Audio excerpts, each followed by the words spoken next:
അപ്പോൾ ഇന്നത്തെ ഒരു വീഡിയോ നമ്മൾ പറയുന്നത് മെഷീൻ ഗൺ കെല്ലിയെക്കുറിച്ചാണ്. അപ്പോൾ ആളെക്കുറിച്ച് പറയുകയാണെങ്കിൽ മെഷീൻ ഗൺ കെല്ലി എന്ന് പറയുന്നത് 1990 ടെക്സസിലെ ഹൂസ്റ്റണിലാണ് അദ്ദേഹം ജനിക്കുന്നത്.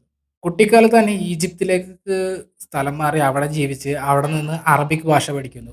ഇംഗ്ലീഷ് എന്ന ഭാഷ അറിയുന്നതിന് മുമ്പ് തന്നെ അറബിക് എന്ന ഭാഷയാണ് ആദ്യമായിട്ട് ജീവിതത്തിൽ അറിയുന്നത്. അറബിക് പഠിച്ച് അറബിക്കിലാണ് സംസാരിച്ചുകൊണ്ടിരുന്നത്. പിന്നീട് കെനിയയിലേക്കും ഇംഗ്ലണ്ടിലേക്കും യുകെയിലും ഒക്കെ മാറി താമസിക്കുകയുണ്ടായി. കോൾസൺ ബെക്കറിന് അഥവാ മെഷീൻ കല്ലിക്ക് 6 വയസ്സ് പ്രായമാകുന്നതിന് മുമ്പ് തന്നെ അവൻ്റെ അമ്മ വീട് വിട്ട് ഇറങ്ങിപ്പോവുകയാണ് അച്ഛനെയും അവനെ ഉപേക്ഷിച്ച്. ശേഷം തൻ്റെ അമ്മായിയുടെ വീട്ടിലാണ് അച്ഛനും മകനും താമസിക്കുന്നത്.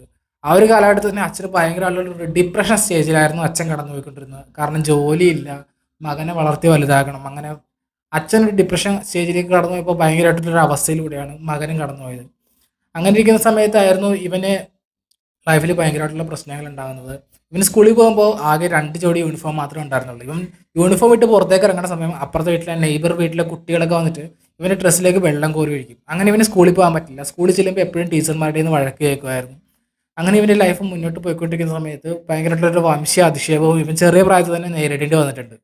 ഹൈസ്കൂൾ പഠനമൊക്കെ പൂർത്തിയാക്കിയതിന് ശേഷമാണ് ഇവൻ്റെ അച്ഛൻ പറയുകയാണ്, നിൻ്റെ ആവശ്യം ഇനി വീട്ടിലില്ല, നീ ഇറങ്ങി പൊക്കോന്ന്. അങ്ങനെ ഒരു ദിവസം ഇവനെ വീട്ടിൽ നിന്ന് ഇറക്കി വിടുകയാണ് ഹൈസ്കൂൾ പഠനം കഴിഞ്ഞതിന് ശേഷം.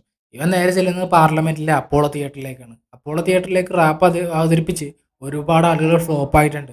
പക്ഷെ അവിടെ ജയിക്കണമെന്ന് ആഗ്രഹമായിട്ടാണ് മെഷീൻ ഗൺ കെല്ലി ചെല്ലുന്നത്. അങ്ങനെ അപ്പോളോ തിയേറ്ററിൽ പോയി റാപ്പ് ഉണ്ടാക്കി അവിടെ പാടി അവിടെ വിജയിക്കുന്നു. അവിടെ വിജയിച്ചതോടുകൂടി ഇവനെ കുറേ ആൾക്കാർ വന്ന് പ്രശംസിക്കുന്നു, കുറേ ആൾക്കാർ ഇവൻ്റെ ഫാൻസ് ആവുന്നു, ഇനിയും റാപ്പ് ചെയ്യണമെന്ന് പറയുന്നു. അങ്ങനെ പതിയെ പതിയെ മെഷീൻ ഗൺ കെല്ലി എന്ന് പറയുന്ന റാപ്പറിന്റെ ഉദയം അവിടെ തുടങ്ങുകയാണ്.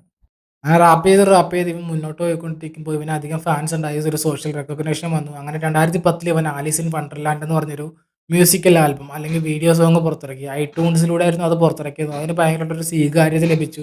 അതോടുകൂടി ഇവന്റെ റാപ്പ് മേഖല എന്താണെന്നും ഇവൻ ആരാണെന്നൊക്കെ കൂടുതൽ ആളുകൾക്ക് എത്തിപ്പെടാൻ തുടങ്ങി.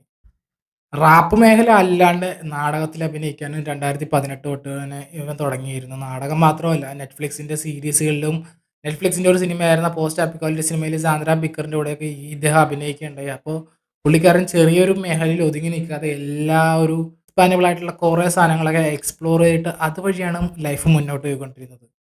ഇദ്ദേഹത്തിന്റെ ജീവിതത്തിനുണ്ടായ ഏറ്റവും വലിയ ഡ്രോബാക്ക് അല്ലെങ്കിൽ ബ്ലാക്ക് ലിസ്റ്റ് ചെയ്യപ്പെടാനുള്ള കാരണം, ഇദ്ദേഹത്തിന് ഒരു ദിവസം ബ്ലാക്ക് ലിസ്റ്റ് ചെയ്യപ്പെട്ടു റാപ്പർ എന്ന ഒരു മേഖലയിൽ നിന്നും. അതിന് കാരണം ഇയാള് ഭയങ്കരമായിട്ടൊരു എമിനത്തിന്റെ ഫാനായിരുന്നു. അത് ചെറിയ പ്രായം തന്നെ റാപ്പ് കേൾക്കുമ്പോൾ തന്നെ എമിനത്തിന്റെ ഭയങ്കരമായിട്ടൊരു ഫാനായിരുന്നു. എമിനത്തിന്റെ മകളെ അബ്യൂസ് ചെയ്യുകയാണ്. 16 വയസ്സുള്ള എമിനത്തിന്റെ മകളെ നോക്കിയിട്ട് അവളൊരു ഹോട്ടാണ്, അവളെ ഫക്ക് ചെയ്യണമെന്നൊക്കെ പറഞ്ഞ് ഒരു എക്സിൽ അതായത് ട്വിറ്ററിൽ ഒരു പോസ്റ്റ് ഇടുകയാണ്. ഇത് എമിനം കാണാനിടയാകുകയും ഭയങ്കരമായിട്ടുള്ള പ്രശ്നങ്ങളിലേക്ക് ഇവന്റെ ലൈഫ് പോവുകയും ചെയ്തു. അതായിരുന്നു ഇവന് ഏറ്റവും വലിയ അടിയായിട്ട് ഇവന്റെ കരിയറെ കിട്ടിയിട്ടുള്ളത്. അപ്പോൾ ഇത്രയൊക്കെയാണ് നമുക്ക് മെഷീൻ ഗൺ കെല്ലിയെക്കുറിച്ച് പറയാനുള്ളത്. ഈ ഡാറ്റ മുഴുവൻ ശേഖരിച്ചത് വിക്കിപീഡിയയിൽ നിന്നാണ്. അപ്പോൾ എന്തെങ്കിലും തെറ്റുകുറ്റങ്ങളുണ്ടെങ്കിൽ നിങ്ങൾക്ക് താഴെ കമന്റ് ചെയ്യാവുന്നതാണ്. അപ്പോൾ മറ്റൊരു ദിവസം മറ്റു വീഡിയോ ആയിരിക്കും. It's me Mahesh signing out.